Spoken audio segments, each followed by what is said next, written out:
Ok, donc nous rendons grâce à Dieu, nous bénissons son nom, celui qui nous a permis encore de nous retrouver ce soir, la rencontre de Shabbat, comme on l'appelle, la rencontre de repos, que nous avons ici à Lomé, aujourd'hui le combien? C'est le combien août? 17 août?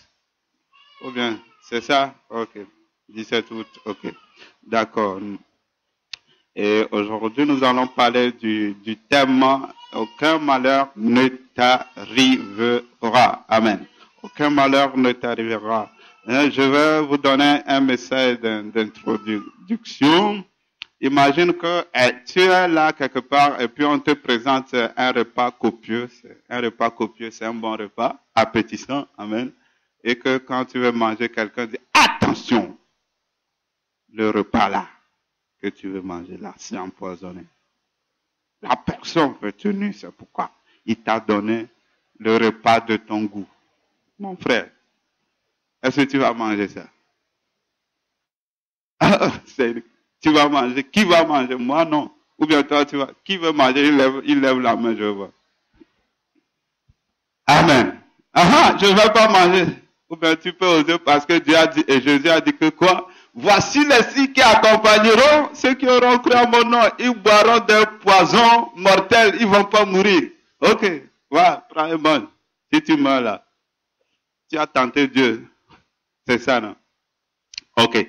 Donc, si quelqu'un, il m'aime, celui qui me dit ça, de plus, il m'aime. Et puis me dit, attention, celui-là, il t'empoisonne. Je ne vais pas manger. Ok. Mais, si je ne mange pas ce repas, est-ce parce qu'il y a du poison dedans? C'est la question. Ils réfléchissent. Est-ce que c'est parce qu'il y a du poison dans ce repas que je refuse de le manger? Non. Ce n'est pas qu'il y a du poison. C'est parce qu'on m'a dit. Amen. C'est parce qu'on m'a dit qu'il y a du poison que j'ai refusé de manger. Ce n'est pas sûr qu'il y a parce que ce n'est pas vérifié. Mais j'ai refusé de manger et c'est après que je peux vérifier si vraiment il y a du poison dedans. Et souvent on donne à un chien pour voir s'il va mourir. Amen. Ok. L'acte que tu as posé comme ça s'appelle un acte de foi. Tu as cru à ce que la personne a dit sans vérifier. C'est pourquoi tu as refusé de manger.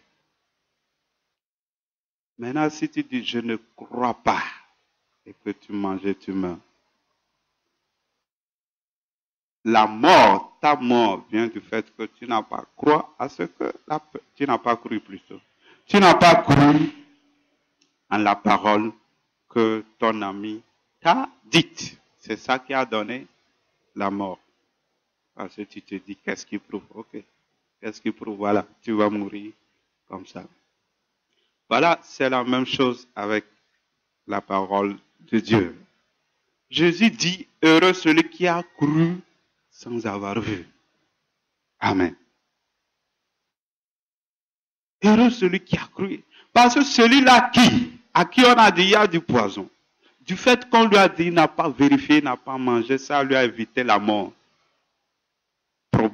Probablement. Il l'a évité parce qu'il a cru à la parole. Jésus dit, heureux celui qui a cru sans avoir vu. Il est en train de dire que quand on t'annonce la parole de Dieu, tu n'as pas à chercher à vérifier d'abord. De la même manière que tu es sage, on te dit qu'il y a poison, tu n'as pas mangé. Pourquoi tu n'as pas cette sagesse ici de croire sans avoir vérifié? Et quand tu crois à la parole de Dieu sans avoir vérifié, comment cela se passe? C'est après que tu auras les preuves. De la même manière que ce repas-là, tu l'as refusé. Et après, tu vérifies, tu te rends compte que, il y avait du poison dedans. Tu dis, mais tu m'as sauvé vraiment. La parole de Dieu, on la croit. Sans chercher à comprendre, à vérifier, tu ne pourras pas. Mais c'est après que Dieu te donnera les preuves. Amen. C'est pourquoi il dit, si tu crois, tu verras quoi? La gloire de Dieu. La gloire que tu verras vient maintenant prouver la parole en laquelle tu as cru. Mais si tu ne crois pas, tu cherches à voir, tu ne verras pas la gloire. Tu bloques ta gloire et tu te donnes la mort. Une vie morte sur la terre où il n'y a pas la gloire de Dieu. Amen. Alors nous devons vraiment faire attention à ça. Et la Bible dit, Dieu n'est pas un homme. La Bible dit, Dieu n'est pas un homme pour mentir, n'est-ce pas? Ton ami peut mentir, mais Dieu, lui, il ne peut pas mentir. Voilà. Donc, tant qu'il a dit une chose, tu la crois sans chercher à vérifier. Et après tout, il va te donner les preuves. Donc, c'est comme ça fonctionne le royaume de Dieu. C'est ça, Jésus nous a dit. Il a dit à Thomas, ah, c'est parce que tu as vu, tu as cru. Il dit, ok, toi là. Ça ne doit, à partir de Thomas, il dit, c'est la même, les futurs Thomas là. Attention. C'est ça, Jésus dit. Les futurs Thomas. Je ne sais pas si c'est les Thomaïens ou quoi. Les futurs Thomas, faites attention. Il ne faut pas qu'il y ait de futurs Thomas. Amen. Et je pense que depuis ce jour-là, l'apôtre Thomas s'est repenti. Aujourd'hui, les gens crient, ah, celui qui ne voit pas, il ne croit pas, c'est Thomas. Thomas n'est pas resté comme ça. On y va. Amen. Voilà, donc c'était une introduction pour vous amener à croire ce qui est dit dans la parole. Autrement, tu resteras sur place. Tu n'avanceras pas. Amen.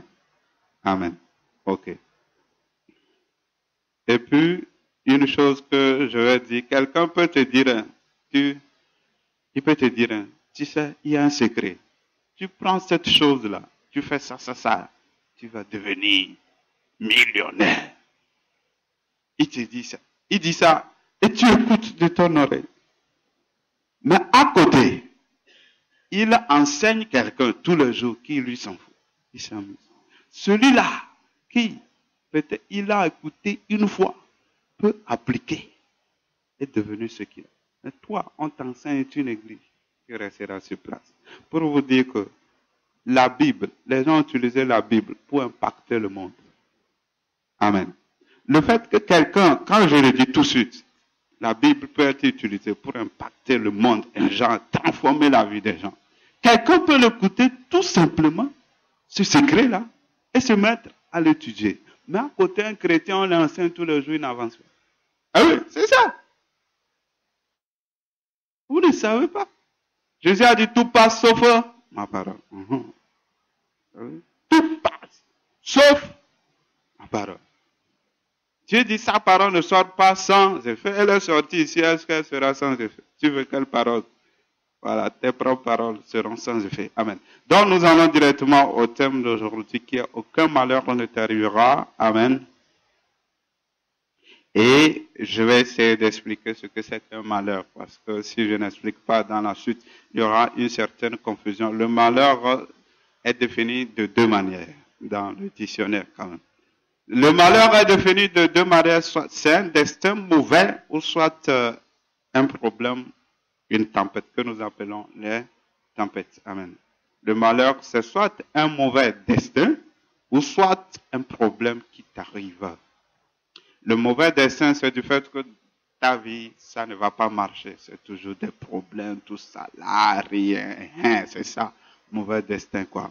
Maintenant, quand tu as un problème, ça doit arriver à tout le monde. Tu peux avoir des problèmes, maladie, décès d'un frère, d'une soeur, perte de quoi, perte de boulot, de chômage anticipé. Amen.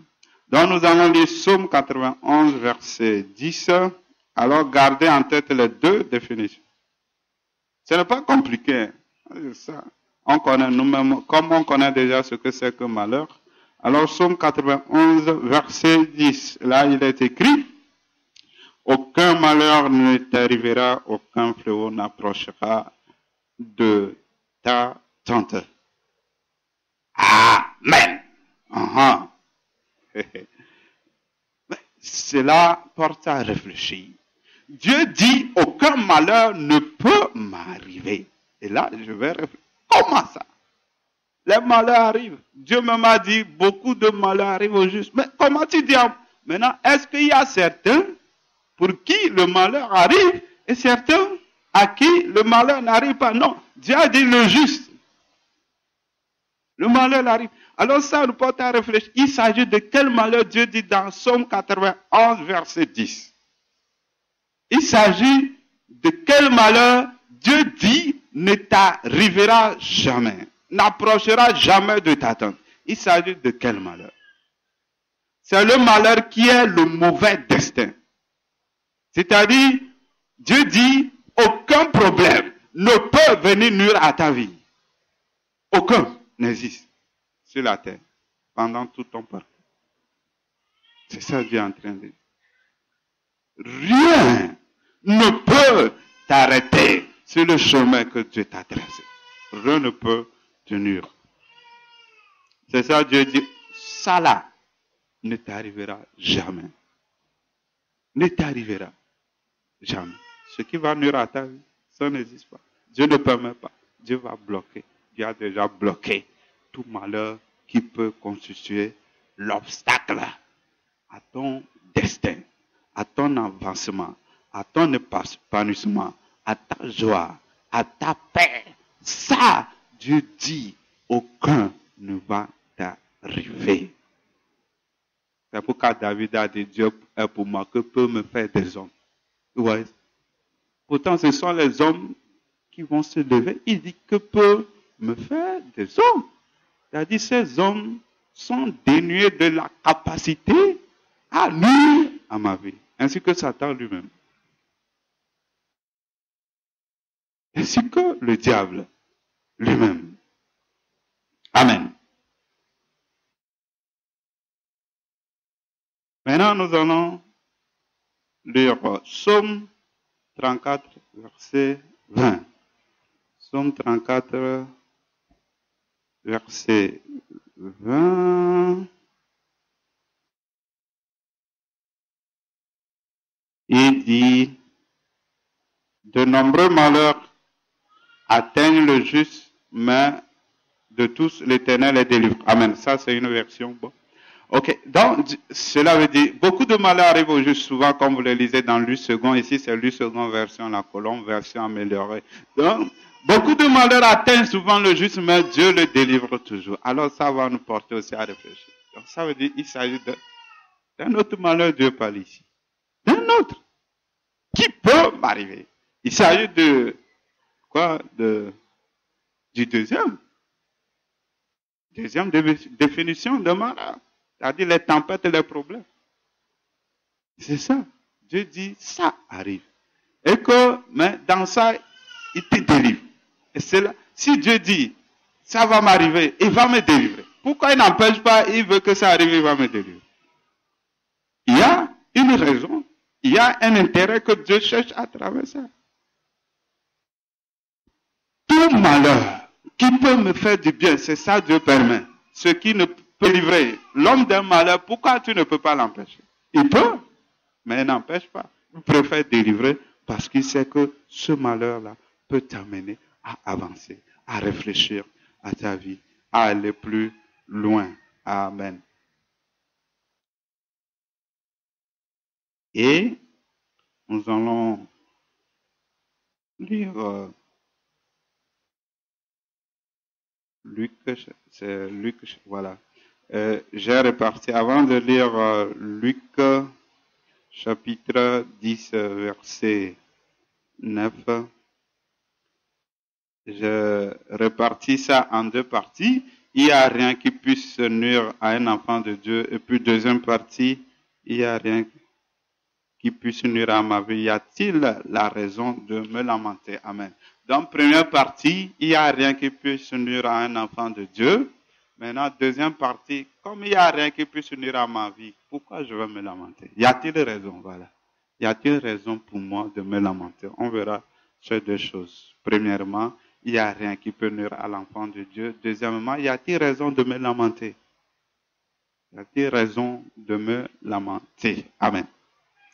Eh bien, et là, ce que nous allons apprendre par rapport à ces malheurs, j'ai donné deux définitions. Ce sont soit c'est un mauvais destin ou bien le problème qui arrive à une personne. Et ce qui peut nuire à mon destin, Dieu ne le permet pas. Donc, il n'y a rien qui puisse nuire à mon destin. Mais le problème se pose où dans la vie d'un homme, d'un chrétien, d'un enfant de Dieu? Où est le problème? Le problème se pose lorsqu'on fait une fausse interprétation des choses. Amen. Une fausse interprétation des choses constitue la source de nos problèmes. Si Dieu envoie, Dieu permet que le malheur qui est un problème, qui n'est pas là pour nuire à mon destin, il est là. Et moi, je l'interprète en tant que malheur de nuisance à mon destin. Je suis la cause de mes problèmes. Parce que quand j'y pense, que telle chose qui m'est arrivée, ce n'est pas bon. Ça va me détruire. Ce n'est pas bon. Celui-là, il est mauvais, celui qui... Quand j'y pense, quand j'y réfléchis, je me diminue. Je me décourage. Je n'avance pas. Je recule. L'intérêt que j'ai à gagner, je ne le gagne plus. Et le destin que Dieu a pour moi ne marche plus. L'origine du blocage de mon destin, ce n'est pas quelqu'un, ce n'est pas Satan, ce n'est pas Dieu, c'est une fausse interprétation des événements. Amen. On doit veiller à ne pas faire une mauvaise interprétation des choses qui nous arrivent.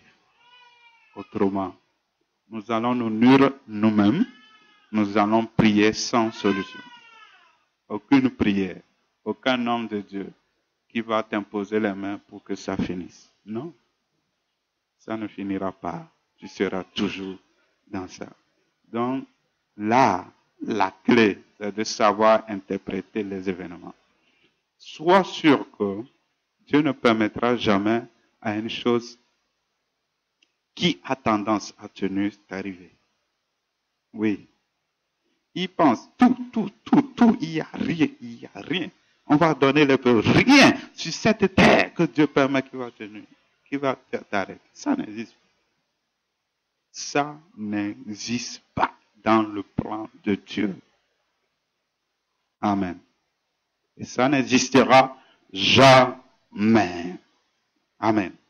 Première partie, il n'y a rien qui puisse nuire à un enfant de Dieu. Luc chapitre 10, verset 19. Luc chapitre 10, verset 19.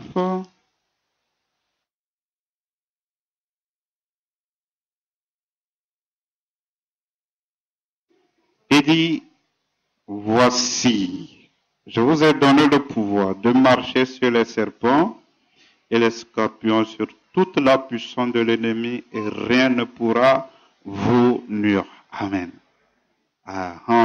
Vous voyez ce que Jésus nous dit? Il a doté le chrétien d'un pouvoir. Est-ce que tu es conscient de ce pouvoir? Et tu as peur encore? De quoi? Le problème, c'est que tu n'as pas conscience. Je vous ai donné le pouvoir. Ça veut dire, tant que tu es chrétien, tu as un pouvoir. Et il dit de marcher sur les serpents. Tu as un pouvoir qui surpasse le diable, qui surpasse les démons. De marcher sur eux, et il dit, ils vont s'opposer, mais ils ne peuvent pas tenir. Rien ne peut nuire à vos vies. Si je suis conscient que rien ne peut nuire à moi, je vais crier d'abord Alléluia. Je saurai comment analyser les choses. Rien ne peut me nuire. Ce que tu crois que c'est une nuisance, tu te trompes, tu te détruis et tu te nuis toi-même. Tu te bloques. Autodestruction, auto-blocage, auto-nuisance. C'est ça. Ce n'est pas Satan. Ce n'est pas un homme. C'est toi qui es le problème. Amen. Maintenant, nous allons lire Matthieu chapitre 7, 24 à 27. Si toi, tu es un chrétien paresseux, si tu as faim là, manger, il n'y a pas. C'est toi. C'est pas Dieu. Matthieu chapitre 7, 24 à 27. Matthieu.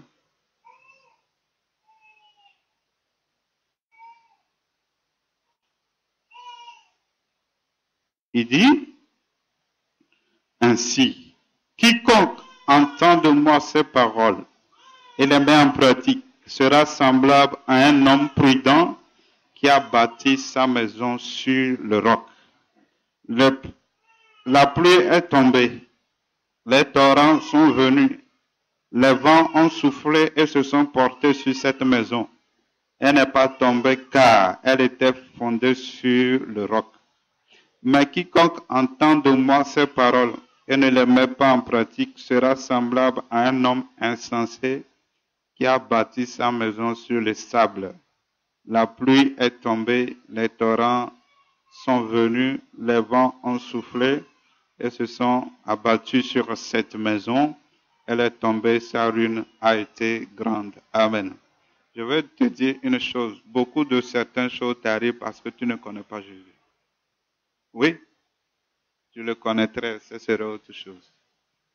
Tu ne le connais pas, cherche à le connaître. Certaines choses t'arrivent, tu ne connais pas qui est Jésus-Christ. Ton sauveur, tu ne le connais pas. Tu ne cherches pas à le connaître, il est qui au juste. C'est ça qui fait que certaines choses t'arrivent, certains malheurs t'arrivent, ouais. Alors Jésus dit, quiconque entend mes paroles et les met en pratique est comparé à un homme sage qui, avant de bâtir sa maison, a pris le temps de mettre la fondation. Donc il a bâti sa maison sur le roc. Après, il y a eu quoi? Il dit qu'il y a eu la pluie, le torrent et le vent qui sont venus souffler sur la maison pour voir si la maison tient. Et puis la maison a tenu. Rien n'est arrivé à la maison. Amen. Et si quelqu'un, lui, il écoute la parole de Dieu, puis ne la met pas en pratique, il dit, il est semblable à une personne qui a bâti sa maison sur le sable. Qu'est-ce qui amène? C'est-à-dire que tu es pressé et tu ne mets pas la fond. Tu as l'argent, tu te prends. Oui, c'est pour nous apprendre aussi une leçon d'être patient. Dieu est un Dieu de patience et de consolation. C'est ça la Bible. Si tu te presses là, tu auras des problèmes. Ah oui? Donc, étant pressé, il laisse la fondation. Après, oui, le vent, la pluie sont venus. La maison est tombée et sa ruine a été grande. Tout l'investissement est nul. Amen. Pour dire, comme parenthèse, tu peux être chrétien, tu t'es donné à Dieu, tu as fait des choses et autres. Si la fondation dans ta vie n'est pas bâtie, après tout ça, la zéro, malgré tout ce que tu as fait, un petit problème va te ramener par terre. Oui. Un petit truc va te bloquer.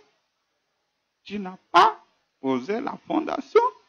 Tu n'as pas connu qui est Jésus. Tu serais autre chose depuis. Mais n'ayant pas connu qui est Jésus, alors tu traînes ce qu'on appelle les casseroles noires. Amen. Vous savez ce que dit, c'est traîner les casseroles.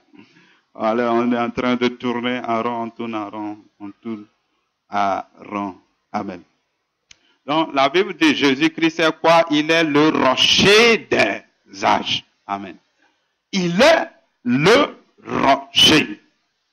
Et celui qui se confie en lui ne sera jamais confus. Jamais. Ne sera jamais détrôné, renversé. Non et non, il ne peut pas être renversé.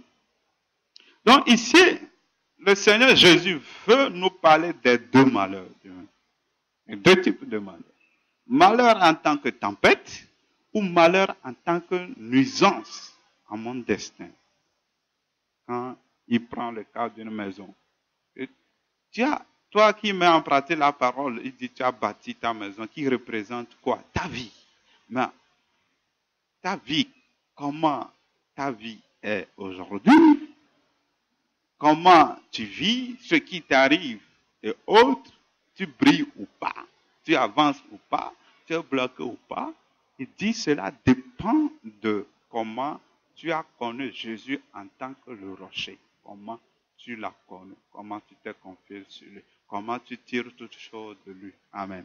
Comment tu tires toutes choses de lui. Tout ce qui sort de Jésus est inébranlable. Inébranlable, indestructible. Donc, il fait savoir une chose que quand tu es enfant de Dieu, les tempêtes en tant que problème pour t'amener à avancer vont arriver. Mais il ne peut pas tenir. Toi qui mets en pratique la parole. Il ne peut pas tenir. Mais il dit, il y a une condition quand même. Si les gens se nuent, s'ils sont nus, cela dépend d'eux. Ce n'est pas Satan, c'est ça on va faire. Ça ne fait pas partie du plan de Dieu ou donner à Satan de nous nuire. C'est ça Jésus nous fait savoir. Que les tempêtes, les problèmes vont arriver. De taille élevée, vont arriver. Mais si toi, tu as bâti ça, ta maison sur le roc, c'est-à-dire tu connais Jésus, tu tires ta vie de Jésus, tu as mis toute ta confiance en lui, tu ne comptes que sur lui. Cela ne peut pas t'arrêter. C'est-à-dire ça ne peut pas nuire à ton destin. Il a dit, les pluies sont venues, rien n'est arrivé à la maison. Quelle est la différence entre la maison avant la tempête et la maison après la tempête? Quelle est la différence? Aucune. C'est ça. Il dit, la pluie, le vent, tout ça est venu sur la maison, elle est là. Rien. La maison est égale à ce qu'elle est avant la tempête et ce qu'elle est après la tempête. Aucun changement. C'est-à-dire que quiconque qui a fait de Jésus, oui, la fondation de sa vie, tous les problèmes peuvent arriver, ça ne va pas changer une seule chose, ça ne va pas nuire à sa vie, plutôt ça va l'élever. Amen. Ça va le faire monter. Ça ne peut pas nuire à sa vie. Amen. C'est ça. Ça ne peut pas nuire. Ça, il dit. Tempête numéro 1, qui sont les problèmes. Maintenant, 2, nuisance à ta vie. Non, tu es exclu de ça. Ça ne te concerne pas. Amen. Et pourquoi nous allons lire aussi Romains 9, 33. C'est là intéressant quand je disais Jésus est le rocher des âges par rapport à ce Matthieu 7, 24 à 27. Romains 9, 33 dit aussi quelque chose par rapport à ça. Il dit, selon qu'il est écrit, voici je mets en Sion une pierre d'achoppement et un rocher de scandale. Et celui qui croit en lui ne sera pas confus. Amen. Voilà. Voilà, c'est ça. Et c'est qui ça concerne Jésus. Donc, si tu crois en lui, tu ne seras jamais confus. Amen. Est-ce que tu crois en Jésus? Quand tu crois en Jésus, les gens pensent qu'on dit je crois le fait que tu as reçu Jésus. Ce n'est pas ça seulement. Quand tu crois, c'est-à-dire à tout moment tu crois en lui. As-tu une vie de foi directe, directionnelle, toujours entre toi et Jésus? Il dit, si c'est ça, rien ne peut te confondre. As-tu cette vie de foi? La vie, vivre par la foi en Christ qui est en moi, qui me parle. Est-ce que tu vis cette vie? Et quelque chose, cette vie, et quelque chose peut te confondre. Et quelque chose peut t'arriver pour t'abaisser, pour nuire à ta vie. Il n'y a rien qui peut te rendre confus si tu fais de Jésus le rocher, la fondation de ta vie. Amen. Et nous allons lire aussi Jean 15, versets 1 à 8. Jean chapitre 15, 1 à 8. Il dit, moi je suis le vrai cep et mon père est le vigneron. Amen. Ce qui est étonnant, Jésus dit qu'il est un arbre. Le cep, c'est un arbre qui produit le vin. Comment Jésus se dit, il est un arbre qui produit le vin? Les chrétiens disent que si quelqu'un boit du vin, c'est du péché, n'est-ce pas? Et Jésus se dit, il est. Amen. Il y a un problème. Amen. N'allons pas au-delà de ce que Dieu n'a pas dit. Ça, c'est une parenthèse. On avance. Il dit, tout serment qui est en moi et qui ne porte pas de fruits, il le retranche, et tout serment qui porte de fruits, il le monte, afin qu'il porte encore plus de fruits. Déjà, vous êtes émondés à cause de la parole que je vous ai annoncée. Ouais. C'est là intéressant. Comment on dit une personne émondée? Parce que tout simplement, il a écouté une parole. On lui a annoncé. Amen. Tout simplement, Dieu t'annonce. Tu es sauvé. Tu es fils de Dieu. Cette annonce seulement fait de toi une personne extraordinaire qui sort des ténèbres à la lumière. Une simple annonce. Oui, c'est ça Jésus. Tout simplement, je vous ai annoncé ce que je suis. Vous êtes émondés. On dit émondé, ça veut dire vous êtes prêts à porter de bons fruits. Bon, on y va, on continue. Il dit, verset 4, demeurez en moi comme moi en vous. De même que le serment ne peut de lui-même porter du fruit, s'il ne demeure sur le cep, de même, vous non plus, si vous ne demeurez en moi, mais je suis le cep, vous le serment. Celui qui demeure en moi, comme moi en lui, porte beaucoup de fruits, et sans moi, vous ne pouvez rien faire. Si quelqu'un ne demeure pas en moi, il est jeté dehors comme le sarment, et il sèche, puis l'on ramasse les sarments, on les jette au feu, et ils brûlent. Si vous demeurez en moi, et que mes paroles demeurent en vous, demandez ce que vous voudrez, et cela vous sera accordé. Mon Père est glorifié en ceci, que vous portiez beaucoup de fruits, et vous serez mes disciples. Amen. Vous voyez comment il finit? Il dit, mon Père est glorifié. Donc Dieu est content lorsqu'il voit des fruits dans nos vies. Lorsque nous impactons les gens, Dieu est content. Ah, voici mon fils. Amen. Donc quand je dis quand. Je viens de lire Jean 15, versets 1 à 8, où Jésus dit que lui, il est le cep. Et Jésus, souvent, quand il fait l'enseignement, il va terre à terre, il prend les choses qui existent dans votre territoire pour faire l'enseignement. Le cep, c'est un arbre qui pousse souvent au Moyen-Orient. C'est pourquoi il prend souvent des choses. Si c'était au Togo, il allait parler peut-être du manguier ou bien du baobab. Donc, comme c'était là, amen. Il parle du cep. Donc, Jésus dit, je suis le cep. Et vous, les disciples, vous êtes les sarments. Les sarments, c'est les branches sur l'arbre. Et il dit que si vous portez des fruits, Dieu vous demande, demandez une branche, on taille ça bien pour que ça porte encore plus de fruits. Donc si nous portons de fruits, Dieu va faire qu'on va faire encore. Dieu va prendre soin de nous, c'est ça. Il va prendre soin partout. Là où les choses ne marchent pas, il prend soin de tout. À la maison, s'il y a un empêchement, Dieu vient prendre soin de tout pour que j'avance encore. Tout mon entourage, Dieu arrange tout pour moi, comme ça. Il dit, Dieu le fera pour que vous portiez encore. Parce que ça le glorifie, alors il fait tout pour que tu portes plus de fruits. Amen. Quels sont tes fruits? C'est ça le problème. Pourquoi Dieu ne se gêne pas à te protéger? Quels sont tes fruits? Qu'est-ce que tu fais pour Dieu? Quelle est ta part? Quels sont tes fruits? Amen. Les gens là paraissent de prier pour les besoins de l'Église. Quel fruit tu peux porter, finalement? On ne prie pas, qu'est-ce que Dieu va faire? Dieu a dit, il a confié la terre à l'homme. Si on ne prie pas, Dieu ne fait rien. Alors, oui. C'est pourquoi on avait distribué les papiers. Je ne sais pas si les gens prient ou bien ils ont pris ça pour faire de ça dossier scolaire. Caché quelque part. Amen. Ok, où sont tes fruits? Dieu dit, où sont tes fruits? Quels fruits tu portes? Pour que Dieu te taille, pour qu'il arrange tout autour de toi.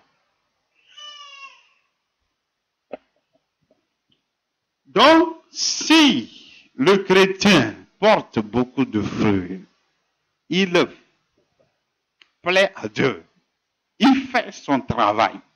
Dieu dit qu'il prend lui-même soin de lui. Ça doit nous encourager. Alors faisons le fort à le plaire, à travailler pour lui, à se donner. Si j'ai un temps libre, je dois servir mon Dieu avec ce temps. Je ne veux pas m'amuser. Non.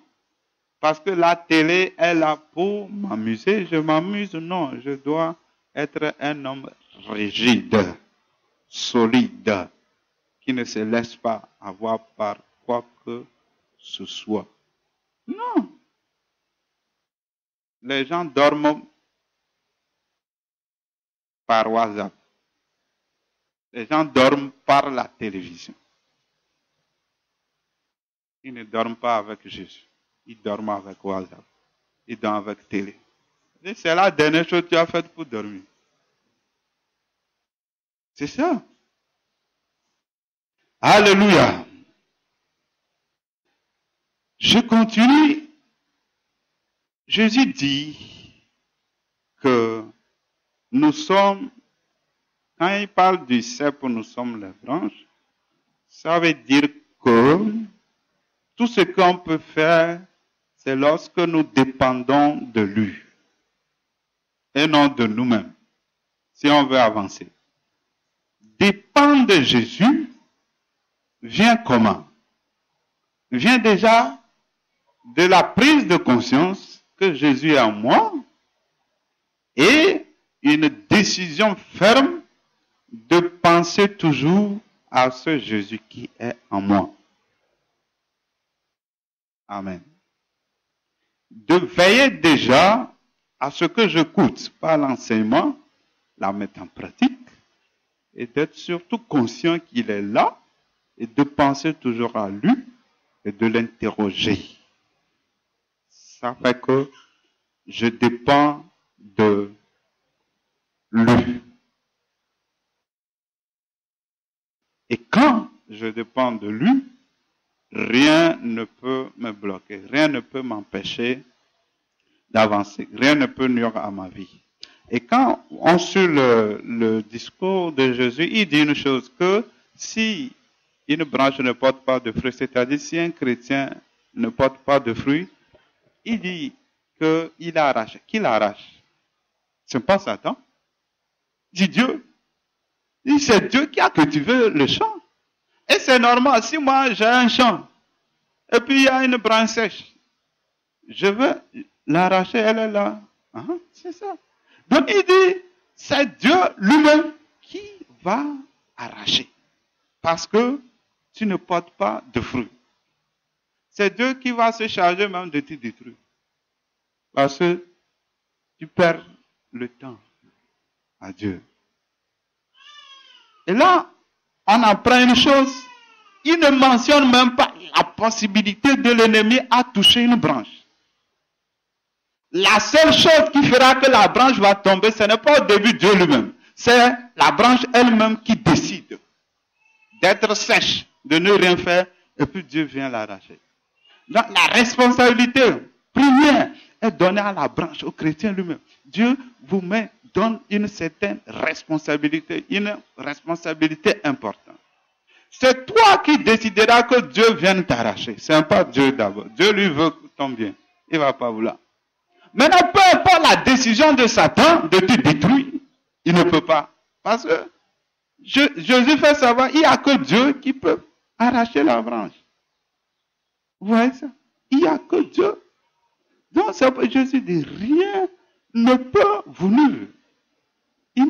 Et c'est normal. Pourquoi il ne donne pas la possibilité que l'ennemi peut venir pour arracher les branches? Nous les humains, si j'ai un champ et les chèvres viennent pour brouter, je vais laisser ça comme ça. Je protège mon champ. Et ce grand Dieu, lui, va faire un champ sans le protéger? Il va protéger. Et Dieu dit, nous sommes son champ. Vous voyez, 1 Corinthiens 3, 9. Vous êtes le champ de Dieu. Quel Dieu prend soin? Dieu prend soin de notre vie. Ce qu'on va manger tout ça. Mais et ce qui est paradoxal, quelqu'un, lui, ce qui réjouit son corps, c'est une belle voiture. C'est ça, il est content de ça. Oui. Les belles maisons, les belles bâtisses, il est content. Et Dieu, lui, c'est toi qui constitue son héritage, ce qui lui plaît, ce qu'il protège. Toi, tu n'y penses pas. Tu penses à des choses temporaires, mortelles, limitées. C'est être insensé, en quelque sorte. C'est ça. Comme Dieu, lui, il prend soin de moi, il pense à moi, il me protège pour que le diable ne me touche pas. Il est content de moi, il est fier de moi. Je suis une bonne créature pour lui. Et maintenant, moi, ça ne me réjouit pas. Je ne pense pas à ma vie. Et d'autres choses me réjouissent, me donnent du plaisir. Il y a un problème. Rien ne passe. Oui, quoi? Belle voiture? Ou quoi? Il y a des voitures à 100 millions aujourd'hui, tout ça là. Et autres, c'est passager et autres. Dieu ne regarde pas, il regarde à moi, je suis son héritage et autres. Et Satan ne peut pas me détruire, ne peut pas m'arracher entre les mains de Dieu. Jésus l'a dit, c'est le Père qui me les a donnés, personne ne peut les arracher de mes mains. Personne ne peut les arracher de mes mains. Voyez dans ce que nous... Donc, il confirme ici, rien ne peut nuire à notre vie. Qui peut nuire à ma vie, c'est moi-même. C'est lorsque la branche ne porte pas de fruits qu'on l'arrache. Ce n'est pas Satan, ce n'est pas le diable. Donc, s'il y a des choses pour lesquelles je pense ça nuit à ma vie, ou c'est quelqu'un, je pense que c'est lui, je me trompe, et je me donne l'occasion à pouvoir ne pas avancer, à reculer, c'est ça. Amen. Et dans ça, nous allons voir l'exemple de Joseph. Joseph est un bon exemple dans la loi, sous la loi. Joseph, c'est un jeune que Dieu a voulu qu'il soit un grand un jour. Et Dieu lui a révélé ça. Il a dit ça à ses frères. Vous connaissez l'histoire, moi je ne vais pas donner encore des détails. Qui ne connaît pas l'histoire de Joseph? Tout le monde, n'est-ce pas? Si quelqu'un ne connaît pas, on va lire ça, on va l'inviter à aller dans Genèse 49 ou quoi. Je n'ai pas le passé en tête. Dans Genèse, Joseph, Dieu avait un bon plan pour lui, pour qu'il soit un grand quelqu'un dans un pays, ou bien on ne sait pas dans quel pays Dieu voulait d'abord. Et Dieu a donné un songe à Joseph, et Joseph allait dire à ses frères. Et c'est dans ça que ses frères l'ont pris en haine. Ils l'ont pris en haine. On dit un jour, le papa a envoyé Joseph vers ses frères. Quand ils l'ont vu, ils ont dit, ah, voilà le rêveur qui arrive. Ils veulent arrêter l'accomplissement de son rêve. Ils l'ont pris, ils ont mis dans un trou. Joseph n'a rien fait. Oh. Mais après tout l'autre frère, je pense que c'est Ruben, entre Ruben et Judas, qui a dit, sortons-le du trou. À quoi ça sert de tuer notre frère? Et ils l'ont vendu aux Ismaélites qui étaient de passage. Voilà un enfant chéri, n'ayant rien fait, se retrouve premièrement dans un trou. Deuxièmement, esclave. Un enfant heureux. On le vend en tant qu'esclave. Serait quelqu'un, il va dire, c'est fini pour moi. Mais Dieu a dit, ce n'est pas fini. Et qu'est-ce qui se passe? Arrivé en Égypte, les Ismaélites l'ont vendu à un certain Potiphar, officier de l'armée égyptienne. Ils l'ont vendu là-bas comme esclave. Et lui l'a pris comme esclave. Et à cause du plan de Dieu dans sa vie, à cause de la parole que Dieu a prononcée sur Joseph, tout ce qui lui touchait béni. Amen. Que ça se réalise dans ta vie. Oui, partout il va, il y a un changement. Rien ne pouvait annuler le plan de Dieu dans sa vie. Et là, on dit, les affaires de Potiphar marchaient, Dieu a béni tout. Alors Potiphar a confié toute sa maison à Joseph. À Joseph. Et puis, il s'en fout, Joseph est devenu un homme heureux là-bas.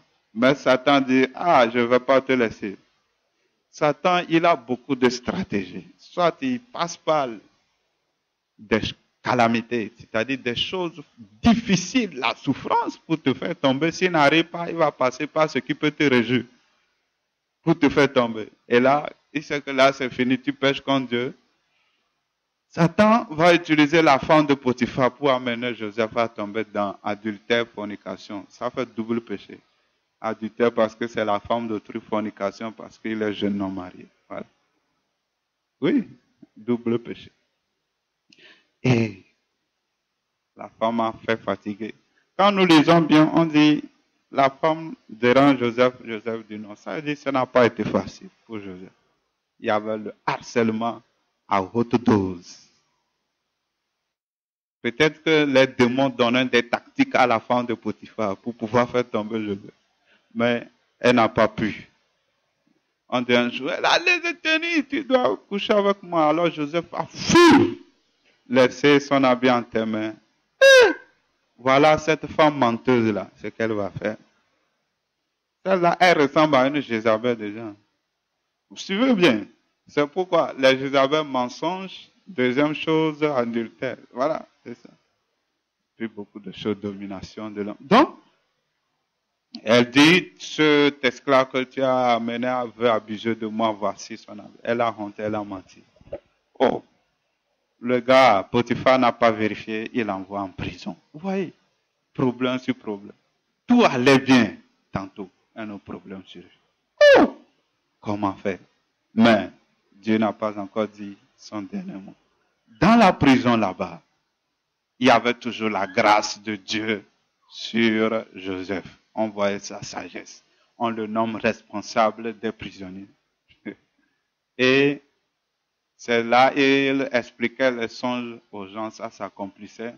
Et un jour, deux personnes ont fait des songes. Il a expliqué ça, ça a bien marché. Il y a un autre, on dit qu'on l'a rétabli dans la maison de Pharaon en tant qu'échanson.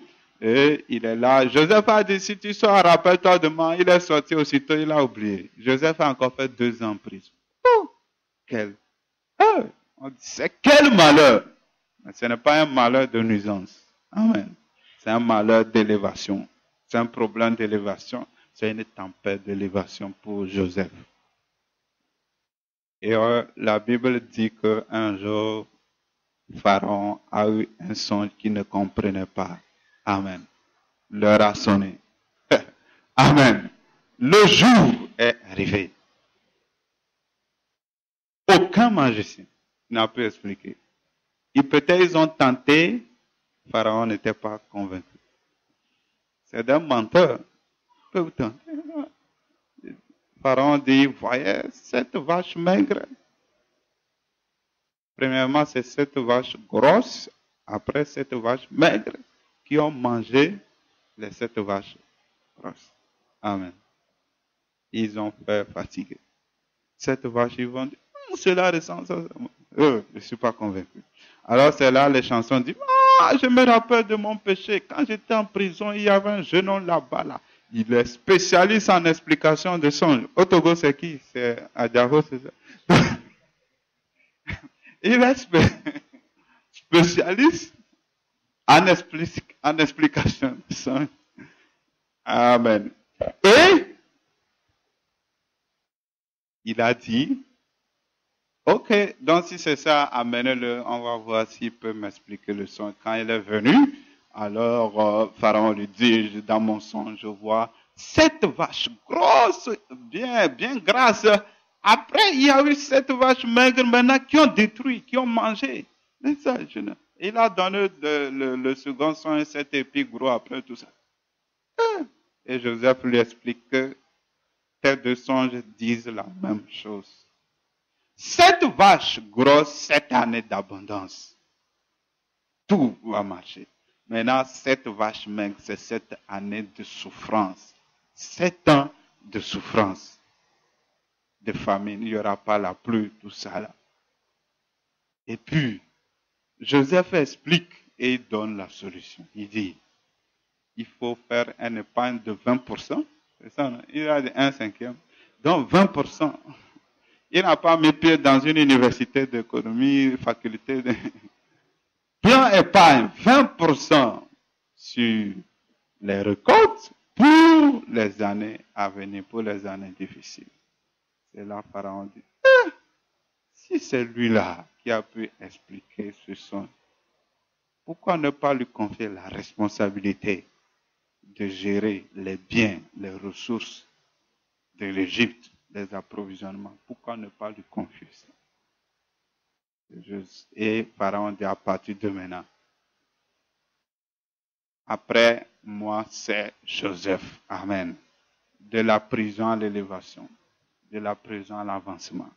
Vous imaginez. Tous ces malheurs prévus pour lui l'ont conduit à l'accomplissement du plan merveilleux de Dieu. Tous ces malheurs les plus difficiles. La patience. Beaucoup d'années en prison, tout ça. Dieu est un Dieu de patience. L'a amené à l'élévation. Les gens pensaient qu'il nuisait au plan que Dieu a pour Joseph, mais ça n'a pas été ça. Ça n'a pas marché. Vous voyez, Joseph. Donc, ce que Dieu a dit, c'est vrai, c'est vrai. Rien, aucun problème ne peut empêcher ce que Dieu a dit sur la vie d'une personne. Tous ces malheurs qui sont arrivés, ce sont des tempêtes. Ce ne sont pas des malheurs de nuisance au destin. C'est pourquoi Dieu a permis que ça arrive. Vous pensez que Satan n'avait pas prévu d'autres choses? Dieu n'a pas permis. Ce n'est que ce qui peut faire du bien à Joseph. Amen. Maintenant, la deuxième partie, je dis, s'il n'y a rien qui puisse nuire à ma vie, y a-t-il la raison de me lamenter? C'est ça. Pourquoi on se lamente? On a des soucis, ça ne va pas. Voilà. S'il n'y a rien qui peut nuire à ma vie, pourquoi me lamenter? C'est-à-dire, il faut y réfléchir. Donc, rien ne peut nuire à ma vie. Donc, si ça ne marche pas, c'est moi-même. Je dois me lever. C'est ça. Si je passe mon temps à me lamenter, je perds mon temps pour me détruire. La seule issue, la seule solution, c'est de me lever pour dire qu'est-ce qu'il y a au juste. Qu'est-ce qui me bloque? Qu'est-ce qui m'empêche? Parce que c'est moi, ce n'est pas Satan. C'est moi-même qui suis en train de bloquer ma vie. Je dois me lever. Je dois chercher Dieu. Après, qu'est-ce qu'il y a au juste? Qu'est-ce qui ne va pas? Demander pardon à Dieu. Est-ce qu'il y a un problème? Qu'est-ce qui ne va pas? S'humilier devant Dieu. Amen. Voilà. Donc, il n'y a pas de place à se lamenter, mais plutôt à se réjouir. Parce qu'il n'y a rien qui puisse nuire à ma vie. Et la bonne nouvelle, ces malheurs-là qui font mal, la Bible dit Dieu va les faire concourir à notre bien. Waouh! En bon.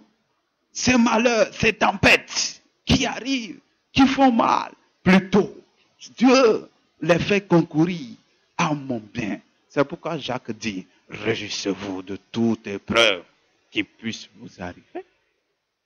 Réjouissez-vous de toutes les épreuves. Si Jacques dit ça, il ne dit pas ça à une personne dont la mentalité n'a pas changé. Impossible. Pour une mentalité non renouvelée, de se réjouir d'un malheur. Impossible. Parce que la personne, si sa mentalité n'est pas changée et sa mentalité ne lui dit pas qu'il n'y a pas un problème qui puisse nuire à ma vie, mais peut concourir à mon bien, Dieu ne permet que ce qui est bon. S'il n'a pas ça, il ne peut pas se réjouir. Impossible. Il faut qu'il soit formé, préparé dans ça d'abord. Oui, on va lire Jacques 1, verset 2 à 3. Jacques, c'est avant les pierres.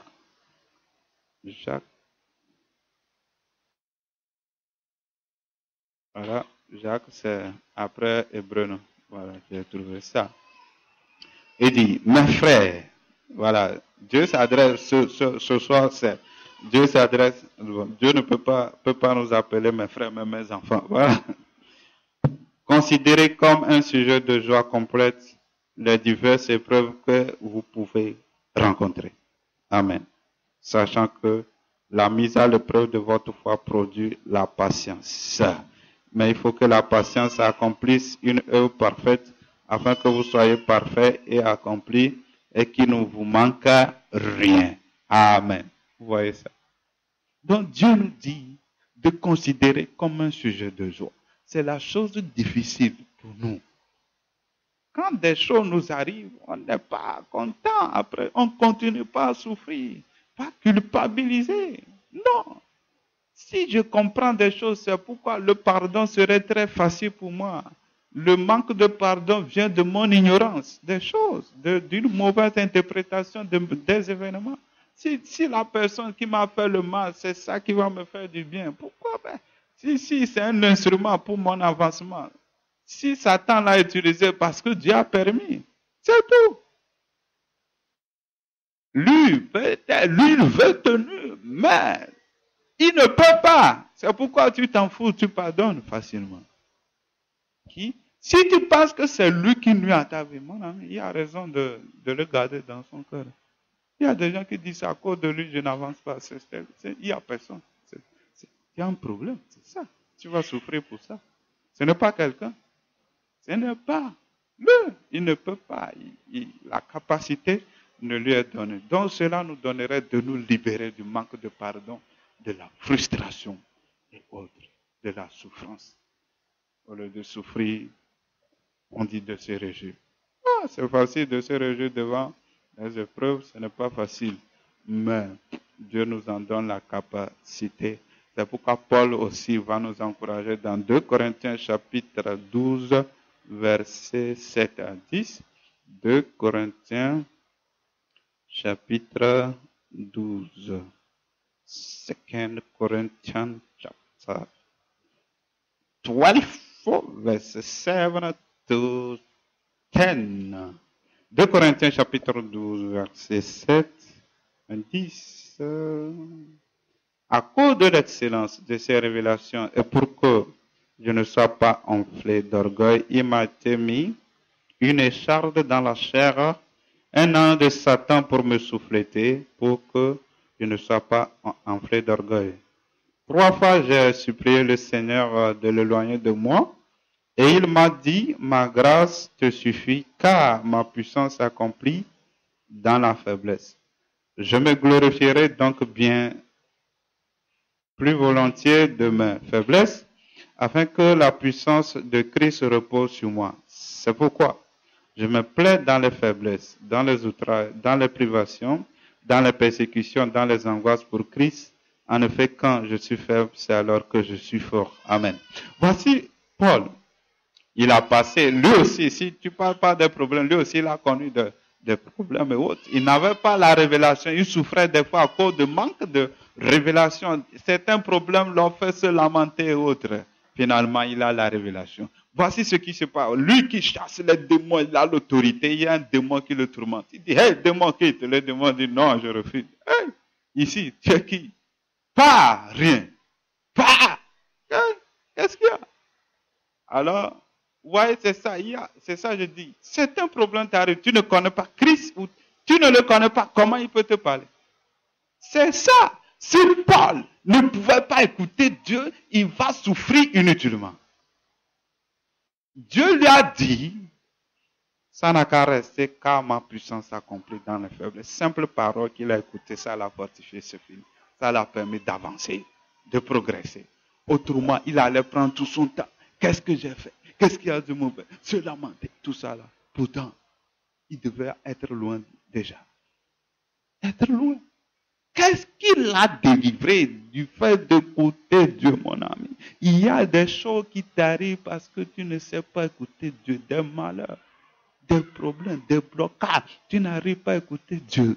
Si Paul n'avait pas appris ça chez Dieu, que la puissance de Dieu s'accomplit dans les faiblesses, il ne verrait pas la puissance de Dieu dans sa vie. C'est pourquoi il dit, je me réjouis dans les faiblesses. Les faiblesses, ce sont les tempêtes, les problèmes, les persécutions, les privations. C'est-à-dire tout ce qui porte à t'empêcher d'avancer. Tendance, mais pourtant ça va t'avancer. Tout ce qui porte à te bloquer, à t'arrêter. C'est dans ça que Dieu, lui, il agit. Oui. C'est dans ça. Dieu se révèle, se manifeste. Que Dieu nous aide. Amen. Et un conseil dans Romains 15, verset 1 en allant. Romains chapitre 15.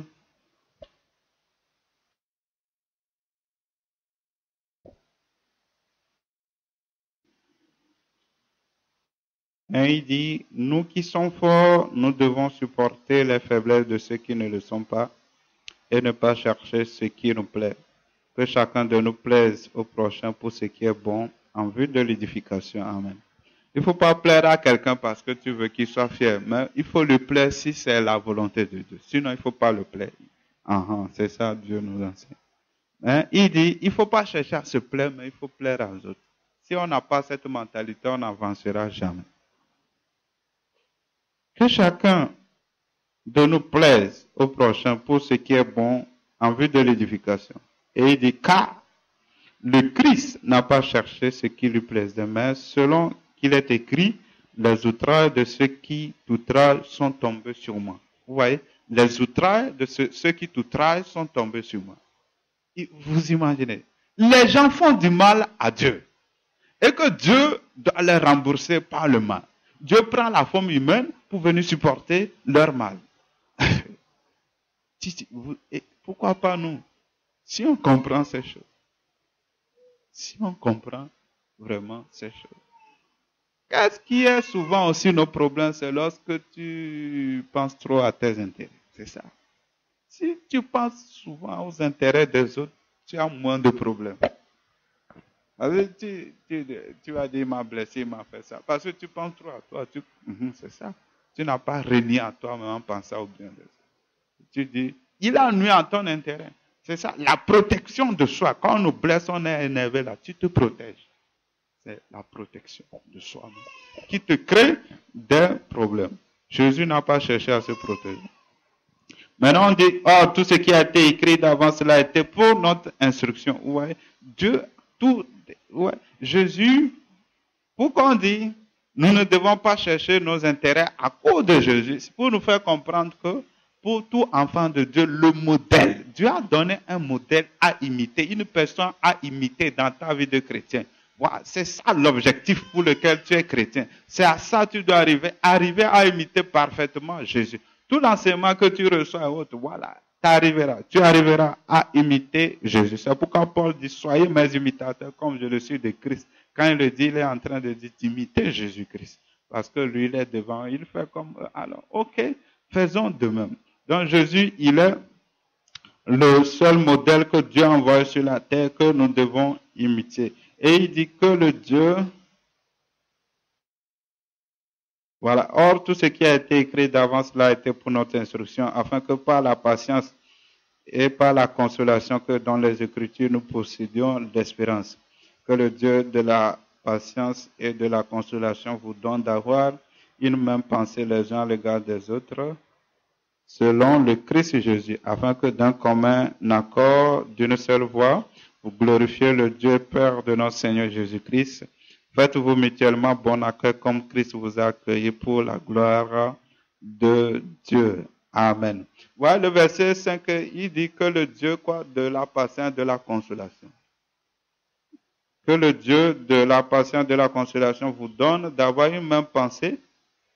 Qu'est-ce qui peut amener les gens à avoir une même pensée? Il dit la patience. Le Dieu, il va vous consoler. Il y a un problème. Quand les gens ont des difficultés, des diversions, que ce soit dans la famille, dans l'église, il y a incompréhension. Ça fait qu'ils n'ont plus les mêmes pensées. Les pensées, accusations l'un contre l'autre, c'est ça. Ils n'ont plus les mêmes pensées. Il n'y a plus l'amour entre eux. L'autre pense mal de l'autre. Ça, c'est un grave problème. Il pense que l'autre est mauvais. Pourquoi j'y pense? Parce qu'il a fait quelque chose. C'est pourquoi ça m'amène à penser, mais dans la réalité, selon Dieu, je ne dois pas maintenir cette pensée. Un événement ne définit pas mon identité. Je vais expliquer ce que je dis. Si j'ai insulté, je ne suis pas insulteur. Si j'ai triché, je ne suis pas tricheur. Si j'ai volé, je ne suis pas voleur. Si j'ai commis adultère, je ne suis pas un homme d'adultère. Adultère, quoi, je ne sais pas quel adjectif qualifie l'adultère. Fornicateur, ça c'est bon. Adulte quoi? Ah, infidèle. Ok. D'accord. Donc, il y a ce problème qui arrive. Il a posé cet acte, tu le qualifies de ça. C'est propre, c'est fini. Tu vas souffrir, Satan va t'avoir. Donc, il dit que le Dieu de la consolation, de la patience, vous donne d'avoir les mêmes pensées. Comment cela se passe? Comme il y a eu problème, et puis tu l'accuses, et ça fait que vous n'avez plus les mêmes pensées, qu'est-ce qui va changer la situation? Lorsque Dieu te console.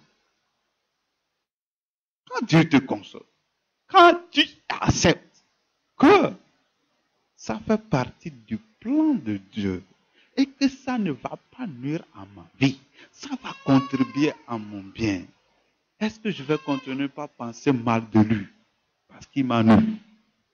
Quand je comprends, quand Dieu me console, quand Dieu m'explique, quand Dieu me touche, quand je me laisse, je m'ouvre à Dieu pour que Dieu me parle à travers ça, je suis ouvert à Dieu.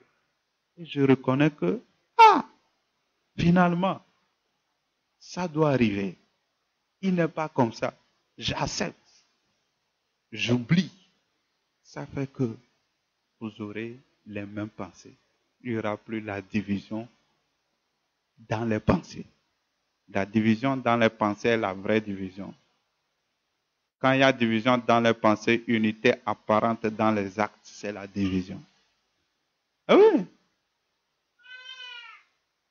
Apparemment, visiblement, l'amour y est, mais dans les pensées, l'amour n'y est pas. Donc la réalité est que l'amour n'existe pas. C'est l'hypocrisie qui est en train de régner. Amen. Mais il y a une raison à ça, il faut remédier à ça. Dieu, tu dois laisser Dieu te consoler. Tu dois apprendre à être patient. Certainement, certaines choses te sont arrivées parce que Dieu veut t'apprendre ce que c'est que la patience. Tu te presses, tu es agité, Dieu veut t'apprendre ça aussi. C'est pourquoi cela t'est arrivé. Et Dieu a permis que ça passe par quelqu'un dans l'église ou quoi que ce soit. Oui, c'est ça. Tout peut arriver.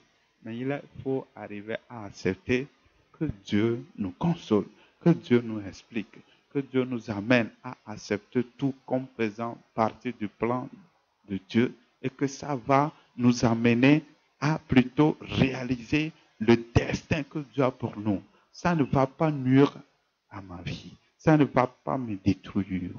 Je dois plutôt me réjouir de ça, être content en toutes choses, accepter l'autre comme il est, accepter-le comme Dieu le pense, ne pas le définir par rapport aux événements. C'est ça le blocage qui va te bloquer. Ne définis pas par rapport aux événements les gens. Il s'est repenti, toi tu ne sais pas. Ça va. Ça ne peut pas aller. Amen. Que Dieu nous bénisse au nom de Jésus. Nous allons nous arrêter là pour aujourd'hui et nous allons prier. Que Dieu nous aide à comprendre ces choses, à les accepter pour